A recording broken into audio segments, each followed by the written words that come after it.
Mga idol, kain po tayo. Paksiw na ulo ng alumahan po. Nakatamtaman ng laki ng ating ulam. Paksiw po. Ito yung masarap dito pag may mga gulay-gulay ng palaya.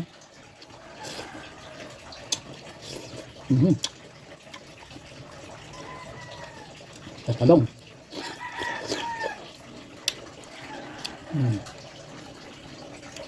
Yung isda natin. Siyempre, may kanin tayo dyan. Luya. Sarap yan, luya.